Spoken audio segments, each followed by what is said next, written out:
Hello everyone, welcome to NCERT physics simplified. इस video में बात करेंगे article number 2.6.2 combination of errors की। तो कॉम्बिनेशन ऑफ एरर को समझेंगे हम इस वीडियो में। चैप्टर नंबर 2 कर रहे हैं, units and measurement of class 11 physics. तो इफ स्टार्ट करते हैं फिर NCERT physics line by line explanation. If we do an experiment involving several measurements we must know how the errors in all the measurement combined.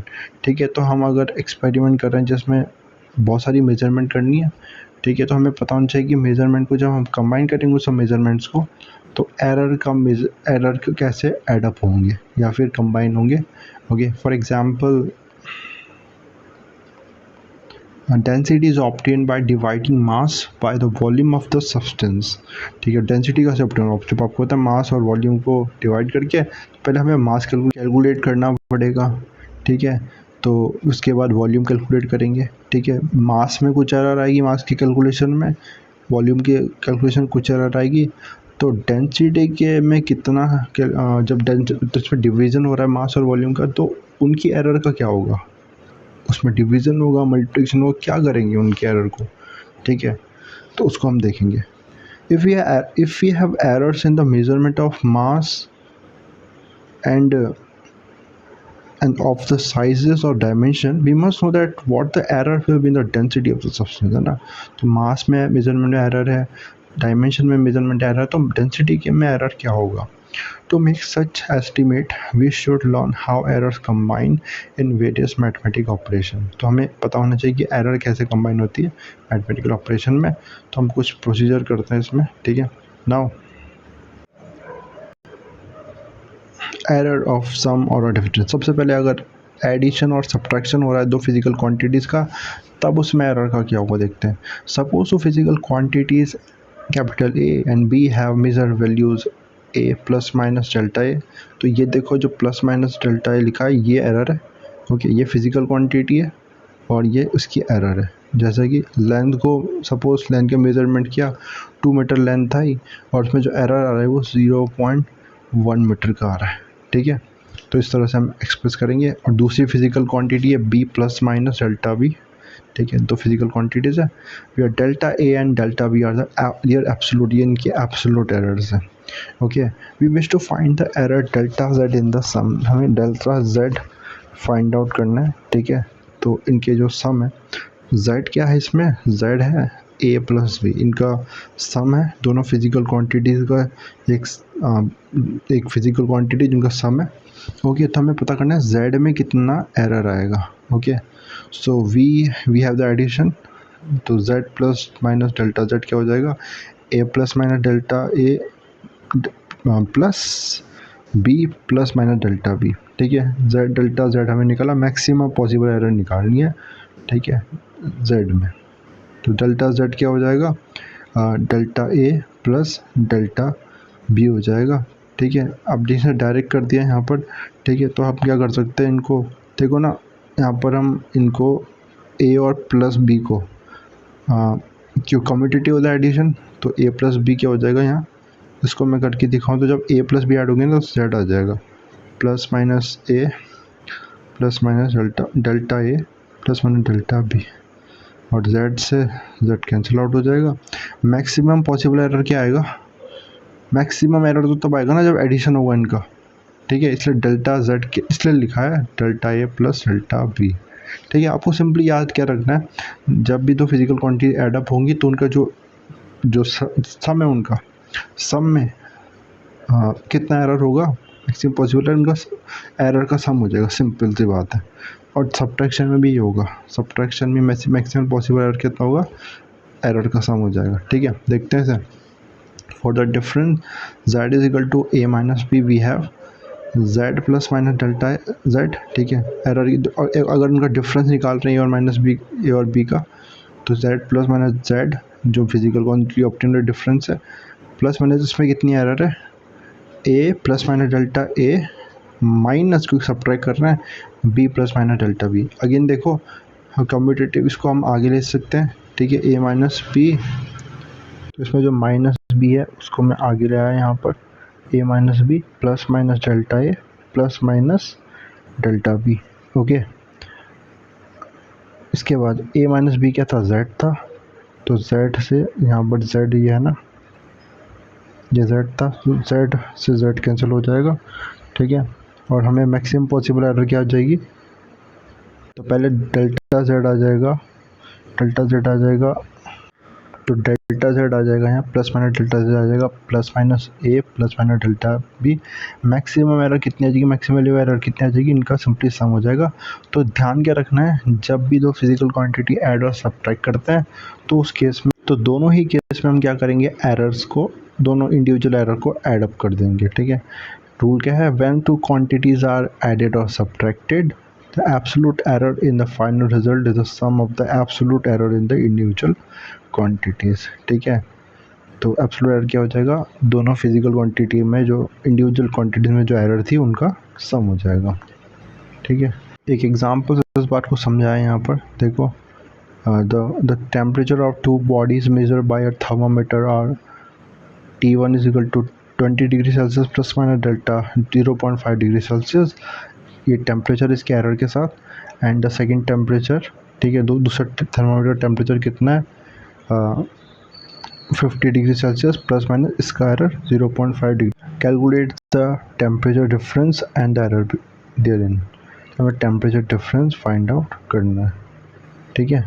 तो temperature difference और error के साथ, तो temperature difference simply subtract कर देंगे T2 minus T1, तो वो तो 30 डिग्री आ जाएगा, कोई प्रॉब्लम नहीं उसमें, ठीक है। एरर में हम क्या देखा है, एरर में एरर कैसे ऑब्टेन करते हैं, सब्ट्रैक्शन एडिशन में सिंपली ऐड कर दो, तो 0.5 प्लस 0.5 1 डिग्री सेल्सियस आ जाएगा, ठीक है। तो फिर 30, ये फाइनल आंसर हो जाएगा 30 degree Celsius plus minus 1 degree Celsius. अब हम बात करते हैं be error of a product और क्वेश्चन की। जब प्रोडक्ट या क्वेश्चन डिवाइड कर रहे हैं दो फिजिकल क्वांटिटी, तो सब क्या एरर होगा, ठीक है।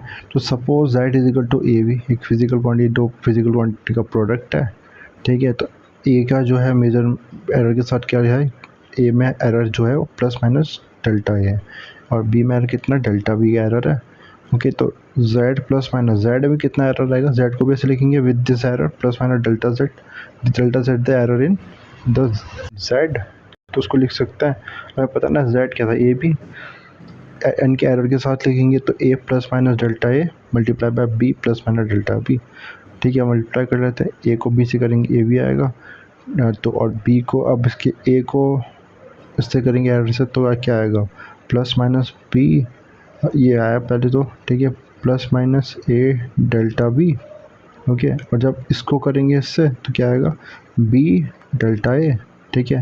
एंड जब इनके एरर को मल्टीप्लाई करेंगे तो डेल्टा a डेल्टा b आ जाएंगे, ठीक है। Dividing LHS by z and RHS by AB, ठीक है। तो हम क्या करते हैं, पूरी इक्वेशन को z से डिवाइड करते हैं, ठीक है। z से डिवाइड करेंगे तो क्या आ जाएगा, यहाँ पर तो बचेगा, देखो 1 बचेगा, क्योंकि यहाँ z ये है ना, इसको z से डिवाइड करेंगे तो 1 बचेगा, यहाँ पर क्या बचेगा, डेल्टा z अपॉन z। अब z को हम ए भी लिख सकते हैं, इसलिए जब ए इसको डिवाइड करेंगे तो अगेन 1 बचेगा, इसको करेंगे तो क्या बचेगा, ए बी से डिवाइड करेंगे तो क्या, बी से बी कैंसिल हो जाएगा, डेल्टा ए अपॉन ए आ जाएगा, ठीक है। इसको डिवाइड करेंगे तो फिर से ए से ए बी है, तो ए से ए कैंसिल हो जाएगा, डेल्टा बी अपॉन बी आ जाएगा, और यहाँ पर delta A upon A delta B upon B. अब देखो डेल्टा जो एरर है वो खुद ही स्मॉल है, तो क्या कर सकते हैं, इनके प्रोडक्ट को हम क्या कर सकते हैं, इग्नोर कर सकते हैं, ठीक है। देखो जैसे 0.1 है ना, अगर 0.1 से अप्लाई हो रहा है, कितना आएगा, 0.01, बहुत छोटी वैल्यू आ गई, इसलिए हम इसको छोटी वैल्यू आ गई इसलिए इग्नोर कर देंगे, ठीक है। Hence the relative maximum relative error, तो ये मैक्सिमम इसको रिलेटिव एरर बोलते हैं, हमने देखा था, तो 1 से तो 1 कैंसिल हो गया, मैक्सिमम रिलेटिव एरर क्या आ जाएगा, डेल्टा z अपॉन z, ठीक है, is equal to delta A upon A plus delta B upon B. याद रखना, जब भी मल्टीप्लिकेशन को दो फिजिकल क्वांटिटीज का, तो relative error in the product will be equal to relative error in a first quantity plus relative error in B, ठीक है। और डिवीजन के लिए भी सेम चीज़ आ जाएगी जो हम वेरीफाई कर सकते हैं, ठीक है। तो डिवीजन और एडिशन में, मल्टीप्लिकेशन में क्या होगा, relative error in the product और the quotient will be equal to relative error in the first quantity plus relative error in the second quantity. Hence the rule, When two quantities are multiplied or divided, the relative error in the result is the sum of the relative error in the multipliers. इस topic के questions important है, question rule याद रखना और question practice करना important है। एक question यहाँ दिया है, ठीक है, रेजिस्टेंस हमें पता है वोल्टेज अपॉन करंट होता है, तो वोल्टेज दे रखा है 100 ± 5 volt with this error and current 10 ± 0.2 ampere. ठीक है, रेजिस्टेंस में कितना आ जाएगा, तो रेजिस्टेंस हमें पता है और परसेंटेज निकालनी है आर में। ठीक है, तो हमें क्या पता है, अभी हमने देखा क्योंकि डिवाइड हो रहा है तो क्या हो जाएगा, रिलेटिव एरर इन और रिलेटिव एरर या फिर उसको 100 से मिला करें परसेंटेज एरर आ जाएंगे, तो delta R upon R into 100, this is the percentage error in resistance will be equal to percentage error in voltage plus percentage error in current. Okay, ये हो जाएगा। डेल्टा भी कितना है 5, ठीक है, तो मैं लिख सकता हूँ, तो हटा रहा हूँ मैं 5 अपॉन 100 परसेंट, देखो ना ये एरर है, upon 100 the value of voltage into 100 plus this is the current error 10 into 100. Okay, and when we do this, this will be 5% plus 2%, that is 7% will be the percentage error in resistance. Okay, hopefully आपको समझ में आएगा। okay, इसके बाद देखो next जो आ जाएगा, फिर नेक्स्ट आ जाएगा error in case of a measured quantity raised to the power. जब एक क्वांटिटी की पावर है कुछ, ठीक है, तब कितना एरर आएगा, तो z क्या है, a स्क्वायर है। ओके, तो now in this case also we can take the error in z, delta z upon z will be equal to, ठीक है, तो कितना हो जाएगा, 2 स्क्वायर है ना, स्क्वायर हमें पता है प्रोडक्ट में क्या हो रहा था, प्रोडक्ट में क्या हो रहा था, जैसे कि z a भी था, यहाँ पे a है, तो क्या जाएगा, relative error in z will be equal to relative error in a and relative error in a, और क्योंकि सेम है तो यह आ जाएगा twice of relative error in a। ठीक है, तो hence the relative error in a square in is 2 times the error in a। तो z जब भी कोई फिजिकल क्वांटिटी a की पावर p, जैसे यहाँ एग्जांपल दिया है कि पावर p प्लस b की पावर इंटू b की power q divided by q की c की पावर p है, तो क्या आ जाएगा, सिंपली जो उसकी पावर है ना वो आगे आ जाएगी। ठीक है, तो relative error in z will be equal to p times relative error in a plus q times relative error in b plus r times relative error in c। Rule क्या है, the relative error in a physical quantity raised to the power k is the k times the relative error in the individual quantity। ठीक है, तो individual quantity की relative error physical quantity में क्या होगा, जो पावर है k टाइम्स पावर है, ठीक है, वो इंडिविजुअल का k टाइम्स जितने रे पावर है times the relative error in that quantity. Okay, example हमने यहाँ समझा। ओके, इसका एक क्वेश्चन कर लेते हैं, example 2.11, find the relative error in z is equal to z a to the power 4 plus multiply by b to the power 1/3 divide by c multiply by d to the power 3/2। तो relative error कितनी आ जाएगी z में, simply 4 आगे आ जाएगा, 4 times relative error in a plus 1/3 times relative error in b plus relative error in c क्योंकि c power 1 है, ठीक है, और 3/2 relative error in D. Okay, I hope कि ये वीडियो आपको हेल्पफुल रही होगी। नेक्स्ट वीडियो में हम बात करेंगे सिग्निफिकेंट फिगर की। Thanks for watching.